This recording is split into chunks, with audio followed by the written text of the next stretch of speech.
नमस्कार दोस्तों, गौतम स्टडी पर आप सभी का बहुत बहुत स्वागत है।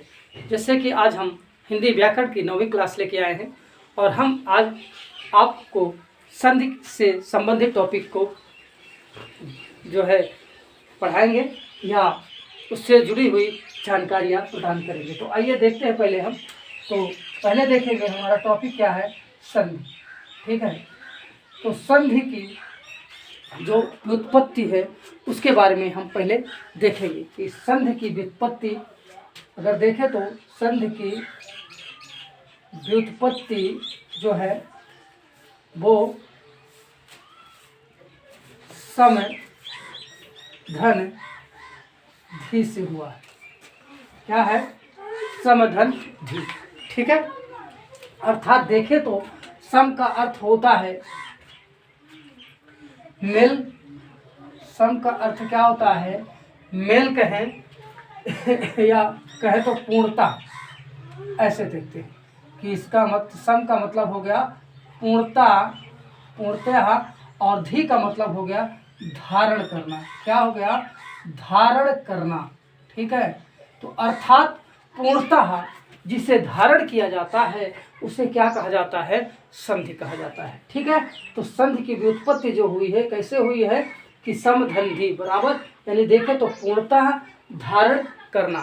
क्या है? पूर्णतः धारण करना क्या कहलाता है? तो संधि कहलाता है। अगर हम इसका अर्थ देखें तो इसकी जो है संधि का अर्थ क्या है कि संधि का अर्थ, तो संधि का जो अर्थ होता है वो होता है मेल या मिलना। ठीक है, संधि का अर्थ क्या होता है?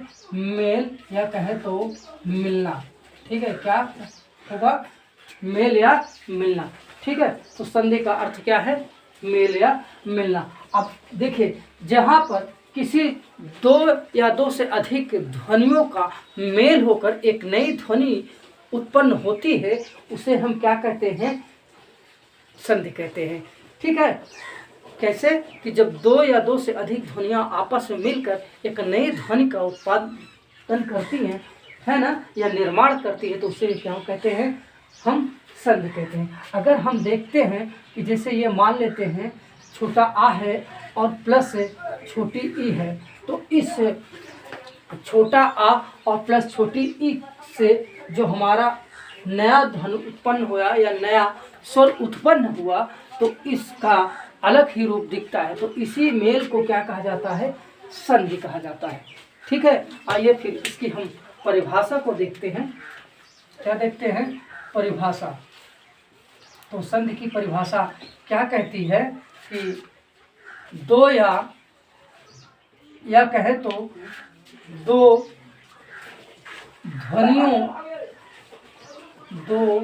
ध्वनियों के परस्पर मेल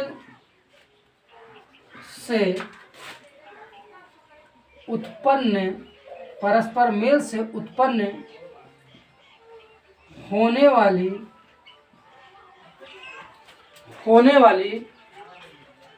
ध्वनि विकार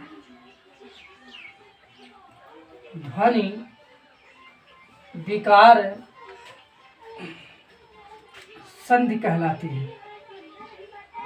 संधि कहलाती है। ठीक है, समझ में आ गया होगा कि दो ध्वनियों के परस्पर जो दो ध्वनियां हैं, ये देखिए ये दो ध्वनियां हैं, एक छोटा है एक छोटी है, इन दोनों ध्वनियों के मिलने से एक जो ध्वनि विकार यानी जो परिवर्तित ध्वनि निकली है उसे क्या कहते हैं? संधि कहते हैं। तो विकार का मतलब होता है परिवर्तन। ठीक है, अगर देखें तो विकार का मतलब क्या होता है? परिवर्तन। ठीक है, जो परिवर्तन हो के एक नया ध्वनि निकला है, ठीक है, यहाँ पर वो क्या कहलाता है? इन्हीं दोनों के मेल क्या कहलाते हैं? संधि कहलाते हैं। ठीक है, तो अर्थात उदाहरण पे हम देखें तो उदाहरण के रूप में देखें तो एग्जाम्पल में हमारा क्या है कि जैसे वाक धन ईस क्या है कि वाक धन ईस बराबर हमारा क्या हो गया? वागीश। देखिए इन दोनों के यानी कहे तो इन दोनों के आपस में परस्पर मेल से जो एक नई ध्वनि उत्पन्न हुई है ना। तो किसके किसके कारण? इन दोनों ध्वनियों के संधि से एक नई ध्वनि की उत्पत्ति हुई है, तो उसे क्या कहते हैं? संधि। तो आई होप आपके समझ में आ गया होगा कि संधि की परिभाषा के साथ में हमने एक उदाहरण को देखा। ठीक है, आइए हम अगला देखते हैं कि संधि के भेद क्या देखते हैं। तो संधि के भेद की अर्थात संधि के कितने भेद हैं। ठीक है, तो अगर हम देखें तो निम्नलिखित संधि के भेद मुख्यतः कितने हैं? 3 हैं। तो कौन से हैं? तो पहला जो हमारा आता है वो है स्वर संधि। क्या है? स्वर संधि। दूसरा हमारा है व्यंजन संधि। दूसरा कौन है? व्यंजन संधि। और तीसरा हमारा जो है वो है विसर्ग संधि। तो ये हमारे 3 रूप जो हैं वो संधि के भेद हैं। हम इन्हीं तीनों को विस्तार से पढ़ते हैं। ठीक है, आइए।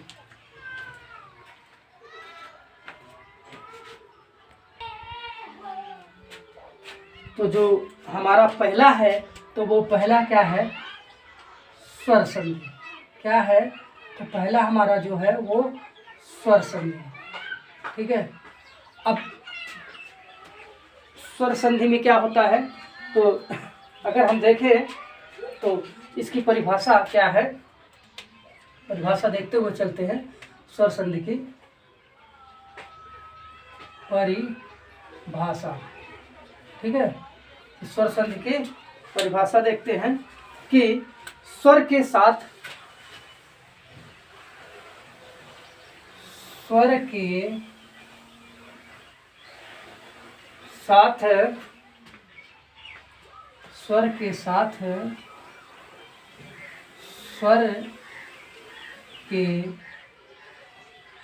मेल से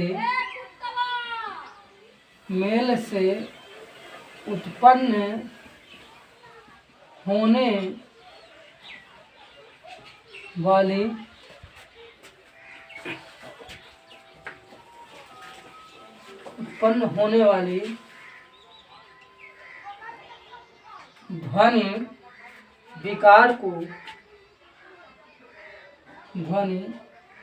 विकार या कहे तो परिवर्तन को स्वर संधि कहते हैं। ठीक है, तो क्या है कि स्वर के साथ स्वर के मेल से उत्पन्न होने वाली ध्वनि, या यहाँ पर कह दे तो स्वर, ये भी कह सकते हो, स्वर कहिए। ठीक है, या ध्वनि कहिए। ठीक है, क्योंकि स्वर से मिलने वाली जो स्वर, 2 स्वर के मिलने से एक स्वर ध्वनि ही उत्पन्न होगी। ठीक है, तो जो विकार या परिवर्तन है ना, यानी स्वर के साथ स्वर के मेल से उत्पन्न होने वाली ध्वनि या परिवर्तन को स्वर संधि कहते हैं। तो उनसे उत्पन्न वाली जो ध्वनि होगी स्वर, वो भी स्वर की ही होगी। ठीक है, तो उन्हें क्या कहते हैं? स्वर संधि कहते हैं। जैसे उदाहरण में देखें तो हम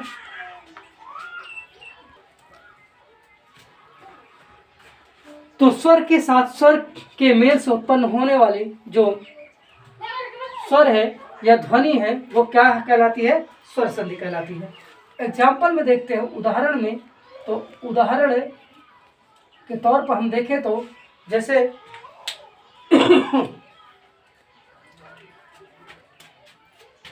जैसे हमारा है दिन धन ईश। क्या है? तो दिन धन ईश है। ठीक है, देखिए क्या है? दिन धन ईश बराबर क्या हो जाएगा? दिनेश। ठीक है, दिन धन ईश बराबर दिनेश। क्यों? क्योंकि ये छोटा अगर हम खंडन कर दें तो देखिए हमारा क्या है कि दा प्लस छोटी ई प्लस ना, ठीक है, प्लस छोटा आ। ठीक है, ये रूप है। फिर उसके बाद प्लस बड़ी ई प्लस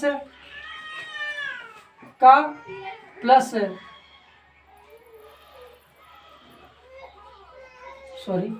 प्लस सा प्लस छोटा आ, ये रूप है।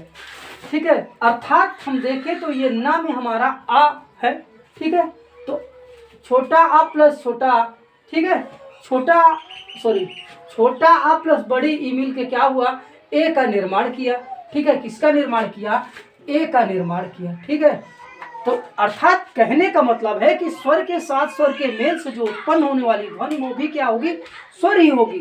ठीक है, तो उदाहरण में हमने देखा दिन धन ईस बराबर दिनेश।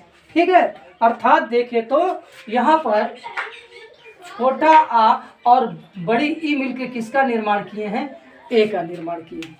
ठीक है, तो ये किसके कारण संभव हुआ, ये संधि के कारण।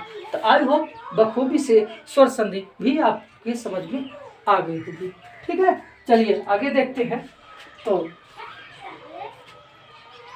अगर हम थोड़ा सा इसको शॉर्ट कर देते हैं तो ऐसे आप पढ़ सकते हैं कि स्वर प्लस स्वर बराबर क्या होगा, स्वर। ठीक है, स्वर प्लस स्वर। अब यहाँ देखिए, हमने देखा तो हमारा ये भी स्वर है और ये भी स्वर है और ये भी स्वर है। ठीक है, तो आई होप आपके समझ में आ गया होगा कि स्वर धन स्वर बराबर स्वर। यहाँ पे देख क्या है, मेरा छोटा आ है और प्लस बड़ी ई है, बराबर क्या हो गया, ए। ठीक है, तो आई होप आपको अब बखूबी समझ में आ गया होगा। तो चलिए आगे की देखते हैं।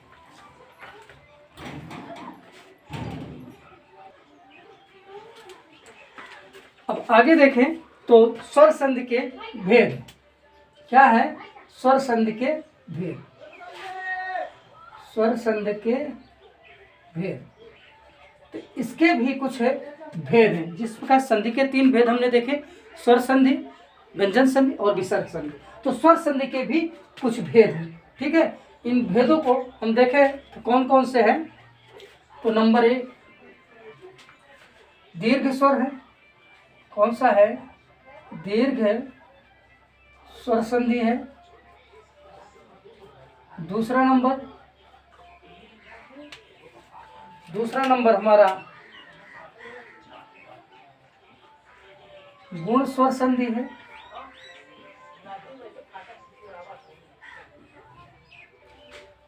फिर तीसरा हम देखें तो तीसरा हमारा वृद्धि स्वर संधि है। फिर उसके बाद चौथा देखें तो चौथा हमारा यण स्वर संधि है। फिर उसके बाद पांचवा देखें तो पांचवा हमारा कौन है, अयादि स्वर संधि है। ठीक है, तो मुख्यतः हमारे जो स्वर संधि के भेद हैं वो कितने हैं, तो वे 5। ठीक है, कौन कौन से हैं, दीर्घ है। ठीक है, दीर्घ स्वर है, गुण स्वर है, वृद्ध स्वर है, यण स्वर है और अयादि स्वर संधि है। ठीक है, तो कौन कौन से है, दीर्घ स्वर संधि और गुण स्वर संधि, वृद्ध स्वर संधि, यण स्वर संधि और अयादि स्वर संधि। ये मुख्यतः 5 हमारे हैं। ठीक है, तो हम इन्हीं को एक एक करके देखते हैं। तो सबसे पहले जब हम देखेंगे तो वो हमारा पहला है दीर्घ स्वर संधि। कौन सा है, दीर्घ स्वर संधि।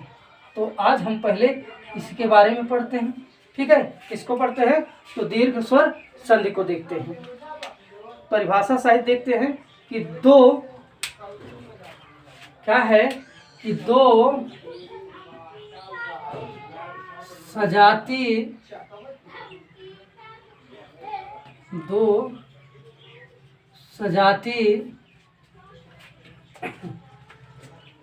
ह्रस्व या दीर्घ स्वर या स्वरों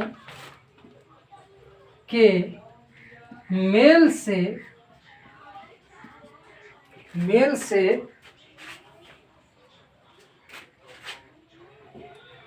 उत्पन्न होने वाले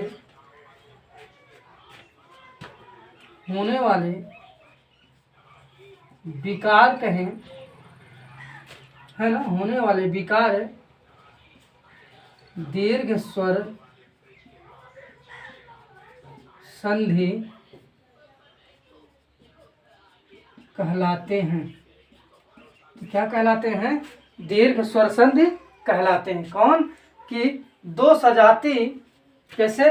दो सजाती ह्रस्व या दीर्घ स्वरों के मेल से उत्पन्न होने वाले विकार जो होते हैं वो क्या कहलाते हैं? दीर्घ स्वर संधि कहलाते हैं। ठीक है, तो जैसे उदाहरण में हम देखें तो इन सजाती को भी देख लेते पहले, कौन कौन से हैं। पहले हमने पढ़ा चुका है पिछले वीडियो में। तो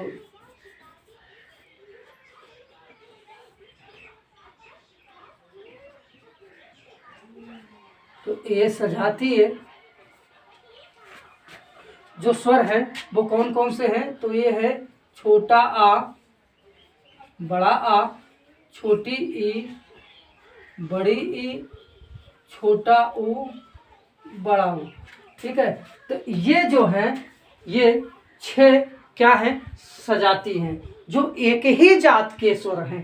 इन्हीं के मेल से जो उत्पन्न होने वाला विकार है वो क्या कहलाएगा? तो वो दीर्घ स्वर कहलाएगा, दीर्घ स्वर संधि कहलाएगा।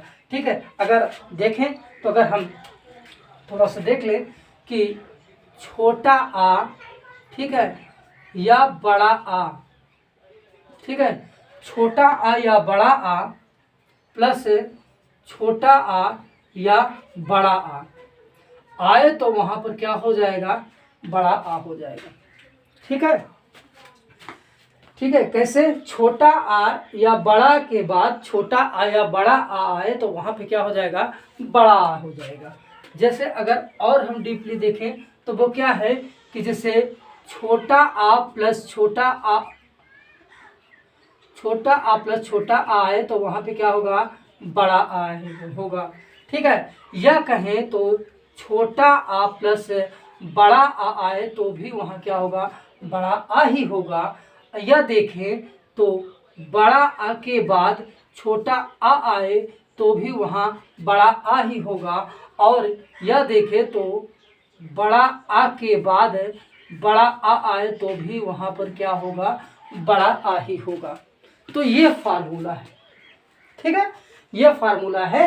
अर्थात कहें तो छोटा आ या छोटा आए तो भी बड़ा आ होगा और छोटा आ प्लस बड़ा आए तो भी बड़ा आ ही होगा और बड़ा आ प्लस छोटा आ आए तो भी बड़ा ही होगा। यानी किसी भी हाल में अगर आगे पीछे कोई भी दीर्घ में देखा जाए तो अगर स्वर में बड़ा आ या छोटा आ होगा तो भी बड़ा होगा, है ना, छोटा या बड़ा होगा तो भी बड़ा होगा, बड़ा बड़ा है तो भी बड़ा ही होगा। ठीक है, तो अर्थात आपकी समझ में आ गया होगा। तो आइए हम इसको उदाहरण के हिसाब से देखते हैं। ठीक है,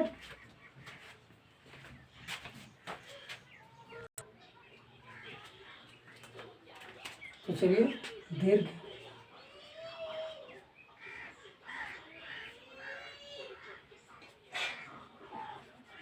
दीर्घ स्वर संधि को हम उदाहरण से समझते हैं। ठीक है, तो अगर देखें तो पहले हम लेते हैं कि छोटा आ प्लस है बड़ा आ। ठीक है, अगर हम देखें तो छोटा आ प्लस बड़ा आ को लें तो जैसे हमारा क्या होता है?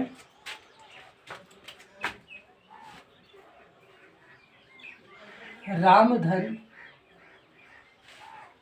पहले हम छोटा छोटा लेते हैं, बड़ा नहीं, पहले छोटा छोटा लेंगे। तो रामधन अनुज क्या होगा? रामधन अनुज। ठीक है, तो पहले हम छोटा को ले लेते हैं जिससे क्या हो जाएगा? बराबर हमारा क्या हो जाएगा? तो ये हो जाएगा बड़ा। ठीक है, छोटा आ प्लस छोटा आ बराबर क्या हो जाएगा? बड़ा हो जाएगा। तो अगर हम देखें तो क्या होगा? रामधन अनुज बराबर हमारा क्या हो जाएगा? रामानुज। क्या हो जाएगा? रामानुज। ठीक है, बात समझ हो गई होगी। ठीक है, कि छोटा, यहाँ देखिए छोटा आ प्लस छोटा आ, क्योंकि अगर हम इसका खंड करेंगे, राम का अगर हम खंड करें तो राम का खंड करने पर हमें क्या मिलता है, रा प्लस छोटा आ, ठीक है, प्लस बड़ा आ प्लस माँ प्लस छोटा आ, ये रूप है। ठीक है, तो ये रूप है। तो अंत में ये अर्थात देखें तो माँ में आ छोटा आ पहले से विद्वान है, क्योंकि कोई भी व्यंजन बिना स्वर के नहीं बोले जा सकते। ठीक है, तो इसलिए छोटा आ प्लस छोटा आ बराबर क्या हो गया, बड़ा आ। अर्थात देखें तो रामधन अनुज बराबर रामानुज। ठीक है, उसके बाद ऐसे बहुत से उदाहरण हैं, देख लेते हैं हम।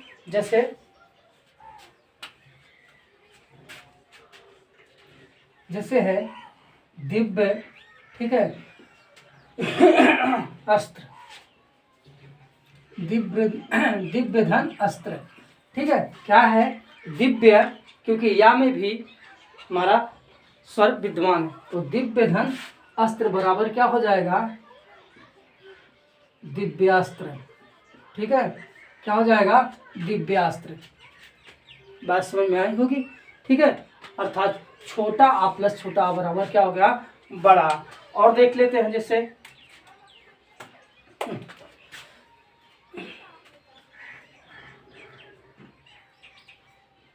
तो, और हम देख लेते हैं तो जैसे साधन अक्षर, ठीक है, साधन अक्षर बराबर देखें तो क्या हो जाएगा, साक्षर। क्या हो जाएगा, साक्षर। ठीक है, तो ये देखें। और हैं जैसे रामधन अयन, रामधन अयन बराबर क्या हो जाएगा, रामायण। क्या हो जाएगा, रामायण।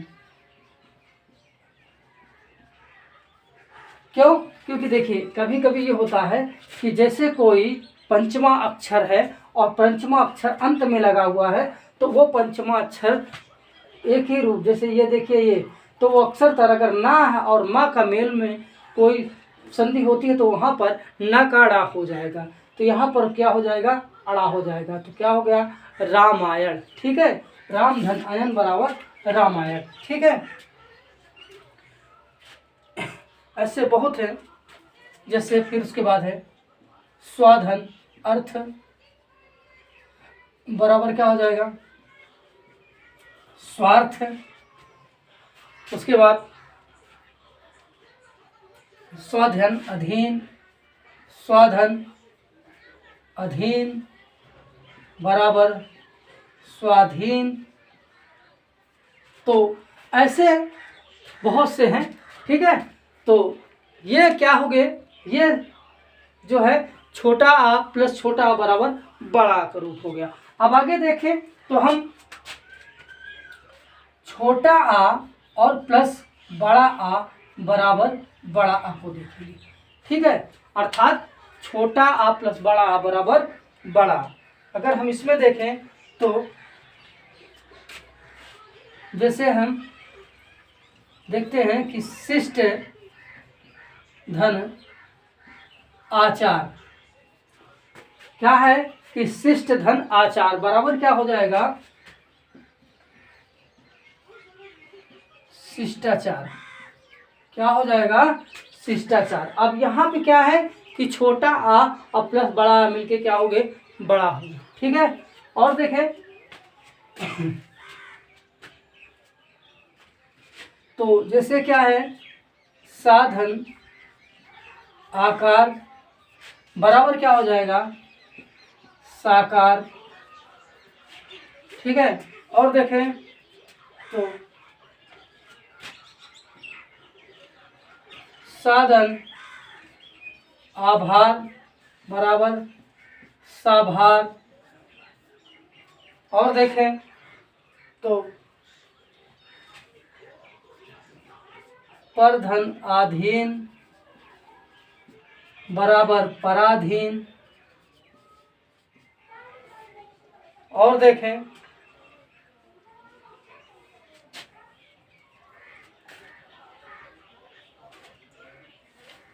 तो जैसे स धन अवलंबन,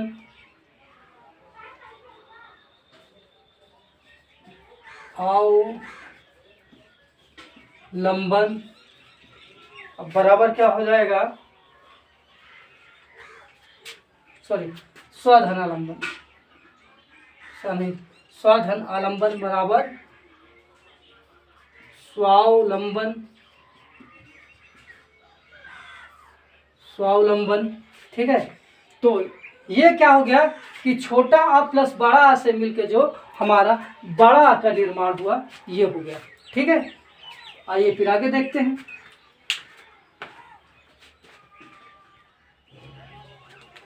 इसके बाद हम देखते हैं कि बड़ा आ प्लस छोटा आ बराबर बड़ा आ। ठीक है, तो इसमें देखें तो जैसे हमारा है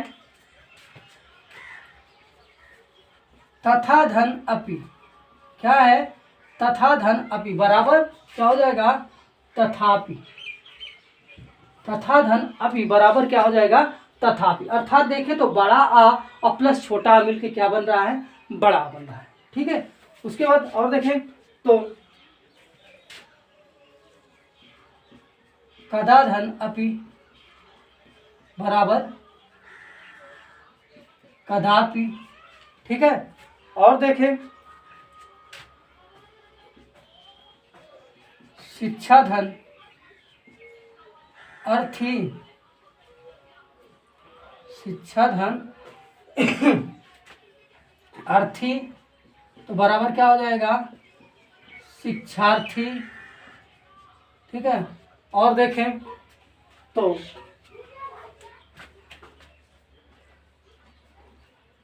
पूरा धन अवशेष बराबर पुरावशेष। फिर देखें विद्याधन अर्थी बराबर विद्यार्थी।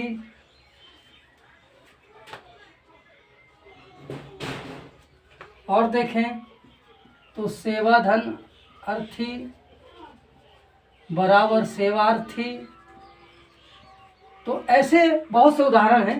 ठीक है, जो क्या है कि बड़ा आ प्लस छोटा आ के बाद बड़ा आ का निर्माण करते हैं। फिर उसके बाद हम देखें तो अगला है बड़ा आ प्लस बड़ा आ बराबर बड़ा आ। ठीक है, इसको देखें तो क्या है जैसे बहुत दिन से हम पढ़ते चले आए हैं, एक है विद्याधन आलय बराबर क्या हो जाएगा विद्यालय। ठीक है, अब इसमें देखिए तो बड़ा आ प्लस बड़ा आ बराबर किसका निर्माण करता है बड़ा आ का निर्माण करता है। ठीक है,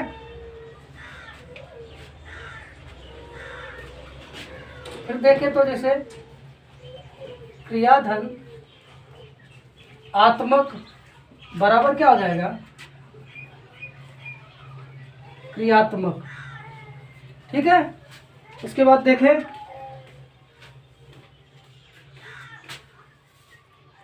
महाधन आत्मा बराबर महात्मा। फिर देखें तो